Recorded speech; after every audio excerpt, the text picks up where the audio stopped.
அமெரிக்காவோட அதிபரான ட்ரம்ப் அவர்களுக்கு என்ன திட்டம் வேணா இருக்கலாம். ஆனா ரஷ்யாவோட அதிபரான விளாடிமிர் புட்டின் அவர்களுக்கு ஒரே ஒரு திட்டம் தான். கெட் அவுட் ஆஃப் உக்ரைன் அப்படிங்கிறதுல அவர் தெளிவா இருக்கிறாரு.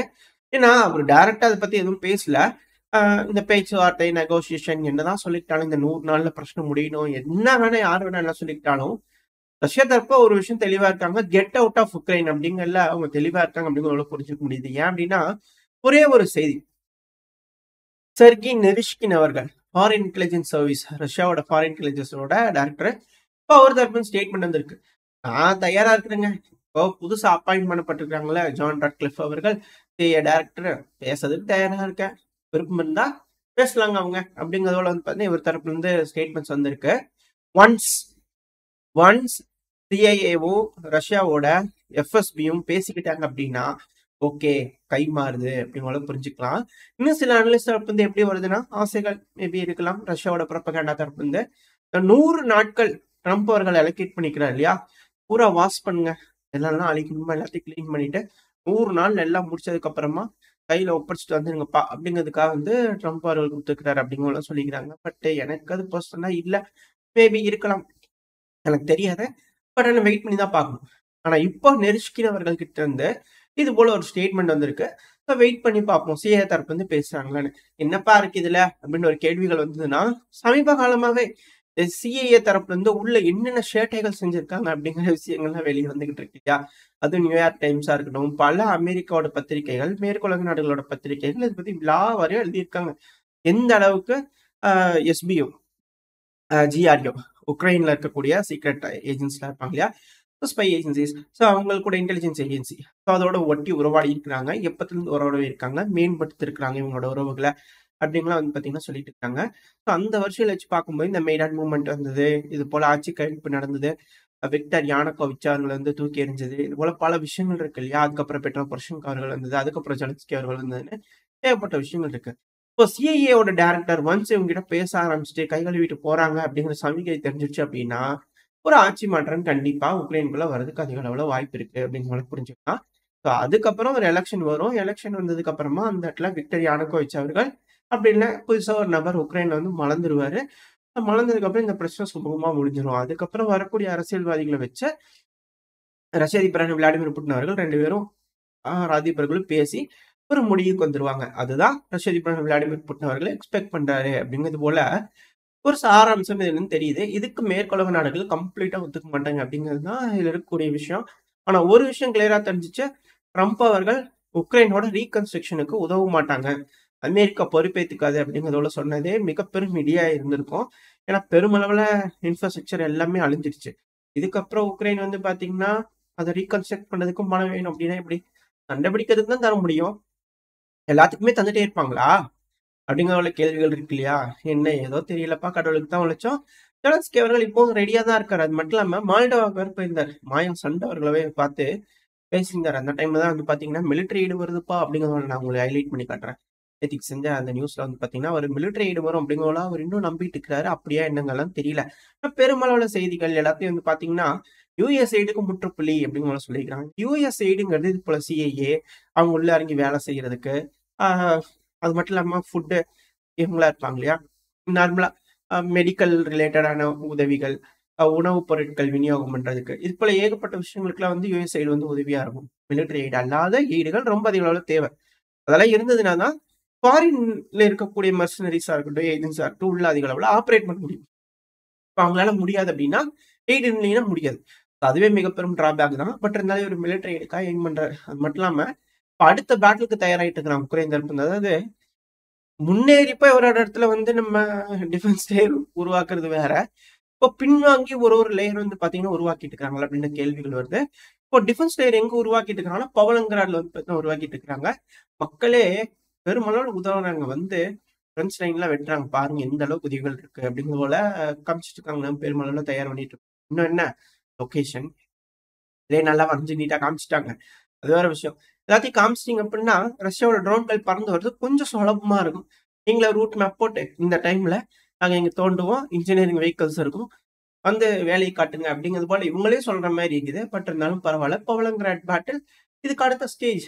அது ஒன்ஸ் பக்ரோஸ்கின் பேட்டில் இப்பதான் ஆரம்பிச்சிருக்கு. அதுக்கு முன்னாடியே அவங்க தோத்துட்டோம்னு ஒத்துக்கிறதுக்காக ஒரு சிம்பாலிக் கெஸ்டரா செய்யறாங்க அப்படிங்கிறது போல சில தரப்பு இந்த கருத்துக்கள் இருக்கு. யாரும் அப்படி சொல்லக்கூடாது. உக்ரைன் தான் ஜெயிக்க போது எந்த அளவு யாருக்கிட்ட சீஸ் பண்ணக்கூடாது அப்படிங்கிறது போல நம்ம சான்ஸ் சார்பா கண்டனங்கள் தெரிவிச்சிடலாம். அடுத்து வந்து பாத்தீங்கன்னா பவலங்கிராடுக்கு நேர பக்கத்துல வந்து பாத்தீங்கன்னா பல்டாவா. ஒன்ஸ் பவலங்கிராட் பேட்டில் ஆரம்பிக்குன்னா கண்டிப்பா பல்டாவுக்கு பேட்டில் ஆரம்பிக்கும். அப்படி ஒன்ஸ் இந்த பால்டோவாங்கிறது லேசப்பட்டது இல்ல. பெரிய வரலாறே இருக்கு இந்த பால்டோவாக்கு. நிறைய பேட்டில் இந்த பகுதியில் நடந்திருக்கு. பேட்டில் ஆஃப் பவலங்கிராட், பேட்டில் ஆஃப் பால்டோவா இதெல்லாம் நடந்திருக்கு. வரலாறுல பாத்தீங்கன்னா தெரியும். ரொம்ப அதாவது இந்த வின்டர் டைம்லலாம் ரொம்ப கிரிட்டிக்கலான பேட்டில்ஸா இருக்கும். பல ஃபாரின் ஆர்மி வந்து இந்த இடத்துல தோத்துருக்காங்க. ரொம்ப மோசமான ஒரு பகுதியும் கூட. ரஷ்யா, உக்ரைனியன்ஸுக்கு இது ரொம்ப ஏதுவான ஒரு பகுதி. அதான் நான் சொல்ல வந்தேன். ஸோ அடுத்த பேட்டில் அதுகிட்ட போகுது அப்படிங்கும்போது ரொம்ப ரொம்ப இக்கட்டான சூழ்நிலைக்கு உக்ரைன் தள்ளப்பட்டுருச்சு அப்படிங்கிறது புரிஞ்சுக்கலாம். ரெண்டாவது, உக்ரைன்ல மொபிலைசேஷன் எல்லாம் இருக்குல்ல, 18 வயசுக்கு கம்மி பண்ணலாம் அப்படிங்கிறது. இப்போ வந்து பாத்தீங்கன்னா என்ன சொல்லிக்கிறாங்கன்னா, 18 வயசுல இருக்கிறவங்களாம் கண்டிப்பா வந்து ட்ரைனிங் பண்ணிக்கங்க.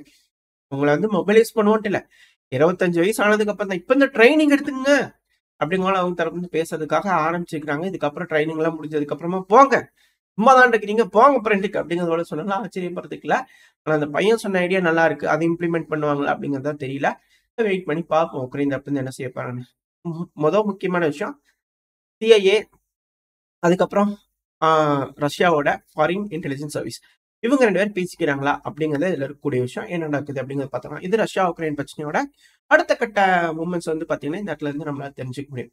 இப்ப அடுத்து அமெரிக்கா கிட்ட போயிட்டோம்னா, அமெரிக்காவோட ட்ரம்ப் அவர்கள் கனடா கிட்ட பேசுறதா இருக்கட்டும், டென்மார்க் கிட்ட பேசுறதா இருக்கட்டும், வாங்கிக்கிறதுக்காக நாட்டோட இணைச்சுக்கிறதுக்காக பெருமளவுல ட்ரை பண்ணிட்டு இருக்காங்க. அது டென்மார்க்கோட பிரைம் மினிஸ்டர்லாம் பேசும்போது ரொம்ப காரசாரமான விவாதங்கள் மாறிடுச்சு அப்படி போல சொல்லிக்கிறாங்க. காரணம் என்ன, அமெரிக்காவை டிஃபெண்ட் பண்ணிக்கிறதுக்கு கிரீன்லாண்ட் எல்லாம் ரொம்ப ரொம்ப இம்பார்ட்டன்ட். ஏன்னா 7000 கிலோமீட்டர் 8000 கிலோமீட்டர் தான் அதிகபட்சம் வருது. ரஷ்யாவோட மிசைல்கள், அது ஒரிஷனிக் மிசைல்கள்லாம் ஈஸியா வந்து பாத்தீங்கன்னா லேண்ட் ஆயிரும் அமெரிக்கால. மிக பெரும் இக்கட்டான சூழ்நிலை. அந்த ஒரு காலத்துல அமெரிக்கா வந்து அந்த பகுதியை வந்து பாத்தீங்கன்னா அவங்களோட ஏர் டிஃபென்ஸ் சிஸ்டம் ஏகப்பட்ட விஷயங்களை கொண்டு போய் வச்சுக்கிட்டு அதை அவங்களோட நாடை மாத்திக்கிட்டாங்க அப்படின்னா பாதுகாக்கிறதுக்கு ரொம்ப ஈஸியா இருக்கும். ரஷ்யா கிட்ட இருந்து மெயின்லேண்டை பாதுகாக்கிறதுக்கு ரொம்ப யூஸ்ஃபுல்லா இருக்கும் அப்படிங்கிறதுக்காக திட்டம் போட்டுருக்காங்க அப்படிங்கிற தகவல்லாம் வருது. அதே நேரத்தில் வந்து பாத்தீங்கன்னா மெக்சிகோ அதாவது அமெரிக்காவோட தெற்கு பகுதி. இந்த தெற்கு பகுதியில பெருமளவுல பேட்டில் நடக்கும் அப்படிங்கிற ஒரு எதிர்பார்ப்புகள் இருக்கு. ஏன்னா அதிக அளவுல ராணுவத்தை வந்து பாத்தீங்கன்னா டிப்ளாய் பண்ண ஆரம்பிச்சிருக்காங்க. அமெரிக்க தரப்புல இருந்து மெரைன் கார்ப்ஸ்லாம் வந்து பாத்தீங்கன்னா டிப்ளாய் பண்ணிக்கிறாங்க. அதுக்கான வீடியோ பதிவுகள் செயலோட இருக்கும். பெருமளவுல அமெரிக்கா வந்து மெக்சிகோட வடக்கு பகுதியில தாக்குதல் பண்றதுக்கா இல்ல காற்றல்ஸோட எடுத்து போராடுறதுக்கு தயாராயிட்டு இருக்காங்க அப்படிங்கிறது புரிஞ்சுக்க முடியுது. ரெண்டாவது, கல்ஃப் ஆஃப் அமெரிக்கான்னு அபிஷியலா வந்து பாத்தீங்கன்னா ரீநேம் பண்ணிட்டாங்க அமெரிக்க தரப்பு இருந்து. பட் ஆனா உலகம் மற்ற நாடுகளை எப்படி ரியாக்ட் பண்ண போறாங்க, ஒத்துக்கிறாங்களா என்னங்கெல்லாம் வெயிட் பண்ணி பார்த்தோம். ஆனா மெக்சிகோ இதுக்கு ஒத்துக்கல, இப்போ வரைக்கும் ஒத்துக்கல. வெயிட் பண்ணி பார்ப்போம். இது அமெரிக்கால இருக்கக்கூடிய சில விஷயங்கள். அது மட்டும் இல்லாம மெக்சிகோ இந்த இடத்துல பிரச்சனை வரும் அப்படிங்கிறத நம்ம 1 இயராவே சொல்லிட்டு இருக்கோம். ட்ரம்ப் அவர்கள்லாம் ஜெயிக்கிறதுக்கு முன்னாடியே அடுத்த அமெரிக்காவோட ஒரு பேட்டில்ங்கிறது மெக்சிகோல இருக்கும் அப்படிங்கிறது போல இந்த இடத்துல எப்படி காய் நகர்வுகள் அமெரிக்கா செய்ய போறாங்க அப்படின்னு வெயிட் பண்ணி பார்ப்போம். இதுக்கு ஆல்ரெடி நம்ம சொல்லியிருந்தோம். அவங்க உள்ள இருக்கக்கூடிய இல்லீகல் இமிகிரன்ஸை மெக்சிகோக்குள்ள புஷ் பண்ணாங்கன்னா ஒரு பஃபர் ஜோன் பார்டர் மாதிரி உருவாக்கிடலாம். அவங்களுக்கு நாங்கள் ஏடிகள் கொடுக்குறோம், உதவிகள் செய்யறோம் அப்படிங்கிறது போல மெக்சிகோட வடக்கு பகுதியை ஃபுல்லா கிளென்ஸ் பண்ணி அமெரிக்காவோட தெற்கு பகுதியை ப்ரொடெக்ட் பண்ணிட்டு அதுக்கப்புறம் காட்டஸோட சண்டை பிடிக்கிறதுக்கு போகலாம் அப்படிங்கிறது போல எதிர்பார்ப்புகள்லாம் இருக்கு சில அனலிஸ்ட்டுக்கு. வெயிட் பண்ணி தான் பார்க்கணும் இந்த பகுதியில் என்ன நடக்க போகுது, எது நடக்க போகுதுங்கிறதுலாம் வெயிட் பண்ணி பார்த்தோம். அடுத்தது நேரம் மிடில் ஈஸ்ட்க்கு வந்துட்டோம்னா இஸ்ரேல் லெபனான்ல வந்து பாத்தீங்கன்னா தெற்கு பகுதியில பயங்கரமான தாக்குதல் நடந்திருக்கு. இன்னும் சிவிலியன்ஸ் இறந்துட்டாங்க. திரும்ப வழக்கம் போல கேட்கிற ஒரு விஷயம்னால 100 200 அப்படிங்கிறத சொல்றதுனால எந்த பிரயோஜனமும் இல்லை. இஸ்ரேல் தொடர்ந்து எல்லா பகுதியும் சண்டை பிடிச்சிட்டு தான் இருக்கிறாங்க. ஸோ அதுல வந்து பாத்தீங்கன்னா இப்ப லெபனான்ல திரும்ப சண்டை நடந்திருக்கு. இஸ்ரேல் கிட்ட கேட்கும்போது அவங்க என்ன நியாயமான விளக்கங்கள் கொடுத்துருக்காங்க அப்படின்னா, அதாவதுங்க சீஸ்ஃபயர் அக்ரிமெண்ட் போட்டோம், அது ப்ராப்பரா ஃபாலோ பண்ணலீங்க, அதனால இல்லைங்க அப்படிங்கிற சொல்லிக்கிறாங்க. இஸ்ரேல் தரப்பு தாக்குதல் பண்ணிக்கிறாங்க. சில பகுதிகளை அவங்களோட மிலிட்டரி பேஸ் வந்து எஸ்டாப்ளிஷ் பண்ண ஆரம்பிச்சிட்டாங்க. அது மட்டும் இல்லாம இப்ப லெபனானோட அதிபர்கிட்ட இருந்து பெருமளவுல மிரட்டல்கள் வந்திருக்கீங்க. பாருங்க, இஸ்ரேல் பிரச்சனை பெருசாச்சுன்னா எங்களோட ராணுவ வீரர்கள் வந்து திருப்பி சண்டை பிடிப்பாங்க அப்படிங்கிற எங்க இதுக்கு முதல்லயே ஹிஸ்புல்லா கூட சேர்ந்து சண்டை பிடிச்சிருந்தாங்கன்னா இன்னைக்கு இஸ்ரேல் உள்ளே வந்திருக்க மாட்டாங்க. உள்ள வந்து எல்லாம் விட்டு எல்லாம் செஞ்சதுக்கு அப்புறம் இப்ப திருப்பி இப்படி பேசுனாங்கன்னா எப்படி அப்படின்ற கேள்விகள் வருது. சரி, ஓகே, அவர் ஏதோ ஒரு கனவுல இருந்திருப்பார் போல இருக்குது. இப்ப அது நடக்கல. அந்த டைம்லயும் நம்ம சொல்லியிருப்போம், ஹிஸ்புல்லா சண்டை பிடிச்சிருந்தாங்கன்னா ஹிஸ்புல்லாக்கு எதிராக லெபனானோட ராணுவம் வந்து பாத்தீங்கன்னா பெருமளவுல கையாடல் செஞ்சிருக்கலாம். லெபனா ஹிஸ்புல்லா வைத்து சண்டை பிடிச்சதுக்கு அப்புறமா இந்த பகுதியில நாங்க மீட் எடுத்தாச்சு, இஸ்ரேலோட பேசி நாங்க பெருமளவுல பண்ணிக்கலாம்னு ஹிஸ்புல்லா அடிக்கிறதுக்காக ஒரு பெருமளவுல ஏதோ ஒன்று செஞ்சுக்கலாம் சிவில் வார வரவிடாம தடுக்கிறதுக்காக. இப்போ ஹிஸ்புல்லா அந்த பகுதியில சண்டை பிடிக்காதனால இப்ப ராணுவத்துக்கு என்ன பண்றதுன்னு தெரியல. இப்ப அவங்களுக்கு பெரும் சிக்கலா இருக்கு. இப்ப அவங்களே போய் நீங்களே அடிச்சுங்க போங்க அப்படிங்கிற ஹிஸ்புல்லா தரப்பு வந்து கை கழுவி விட்டுட்டு போயிட்டாங்களா என்னமோ தெரியல. இப்போ அங்க ஒரு சிக்கலா இருக்கு. என்ன செய்ய போறாங்க லெபனான் அப்படிங்கிற வெயிட் பண்ணி பார்த்தாங்கன்னா இது ஒரு சிக்கல் தான். At the same time west பேங்க்ல வந்து பாத்தீங்கன்னா தாக்குதல் பண்ணிட்டு தான் இருக்கிறாங்க. அதுவும் சிக்கலா தான் இருக்கு. ஏன்னா ப்ரொடெக்ட் பண்ணி தான் ஆகணும். ஆல்ரெடி நம்ம சொன்னதான் இஸ்ரேல ஒரு இக்கட்டான சூழ்நிலையில இருக்காங்க. இப்ப அடுத்து வந்து பாத்தீங்கன்னா ஹமாஸ் மிலிட்டரி பேரை போறாங்க. செகண்ட் இது வந்து பாத்தீங்கன்னா பிரிசனர் எக்ஸ்சேஞ்ச் வந்து பாத்தீங்கன்னா சக்சஸ்ஃபுல்லா நடந்திருக்கு. இதுல 4 ஐடிஎஃப்-ஓட வீரர்கள் வந்து பாத்தீங்கன்னா பிடிச்சிட்டு போயிருக்காங்க. இதுல ஒரு விஷயம் வந்து எனக்கு மாற்று கருத்து இருக்கு. இதுல வந்து ஸ்டாக்ஹோம் சிண்ட்ரோம் இருக்கு. அதாவது ஐடிஎஃப்-ஓட இஸ்ரேலோட டிஃபென்ஸ் ஃபோர்ஸோட ராணுவம் வீரர்கள் இவங்க 4 பேரும், இந்த 4 பெண்களும் ரொம்ப க்ளோஸா வந்து ஹமாஸோட இருக்காங்க. அதாவது டாடா பை பை சொல்றது இதெல்லாம் சொல்றாங்க. அப்படியே இது வந்து ஸ்டாக்ஹோம் சிண்ட்ரோம் அப்படிங்கிறத சொல்றாங்க. ஒரு ராணுவ வீரர்கள் ஸ்டாக்ஹோம் சிண்ட்ரோம்னால பாதிப்படைகிறாங்க அப்படின்னா அது எப்படி அப்படின்ற கேள்விகள் வருது. ப்ராப்பரான ட்ரைனிங் இல்லையா இஸ்ரேலுக்கு, இஸ்ரேலோட வீரர்களுக்கு அப்படின்ற கேள்விகள்லாம் வர ஆரம்பிச்சிருக்கு சில அனலிஸ்டுக்குள்ள. எது எப்படியோ இது வந்து மக்கள் வேணா ஏமாறலாம். ஆனா மிலிட்டரி அனலிஸ்டா இருக்கட்டும் சில பேர்லாம் இருப்பாங்க இல்லையா, ஸோ அவங்களுக்குலாம் அது துளி கூட நம்பிக்கை இல்லை. ப்ராப்பரா அவங்கள வந்து பாத்தீங்கன்னா பாத்துக்கிட்டு இருந்திருக்காங்க. அதனாலதான் அவங்க வந்து பாத்தீங்கன்னா ப்ராப்பரா பிஹேவ் பண்றாங்க அப்படிங்கிறது போல சிலர் தரப்புல இருந்து கருத்துக்கள் இருக்கு. இருக்கலாம் இல்லையா, மாற்று கருத்துக்கள் இருக்கலாம். ஒரு சாராரோட கருத்துக்கள் இப்படி இருக்கு. இது மிடில் ஈஸ்ட்ல இருக்கக்கூடிய பிரச்சனைகள். அடுத்தது சவுதி. இப்ப சவுதி வந்து பாத்தீங்கன்னா இருதரப்புலயும் டைவர்ஸ் பண்றாங்க. அதாவது அவங்களோட இன்வெஸ்ட்மெண்ட் $600 பில்லியன் வந்து பாத்தீங்கன்னா அமெரிக்கால இன்வெஸ்ட் பண்ணலாம் அப்படிங்கறத சவுதி தரப்புல இருந்து புதுசா விருப்பம் தெரிவிச்சிருக்காங்க. ஏன்னா அமெரிக்கா கூட வந்து பாத்தீங்கன்னா இணைஞ்சு செயல் பண்ணலாம் அப்படிங்கிற ஒரு முடிவுகள் அதுல தெரியுது. ஆனா அதே நேரத்துல ரஷ்யாவோட $2 பில்லியன் பன்சீர் ஏர் டிஃபென்ஸ் சிஸ்டம் வந்து பாத்தீங்கன்னா ஒப்பந்தம் போட்டிருக்காங்க. அதாவது அவங்களோட ராணுவத்தை வந்து பாத்தீங்கன்னா டைவர்சிஃபை பண்ண ஆரம்பிச்சிருக்காங்க சவுதி.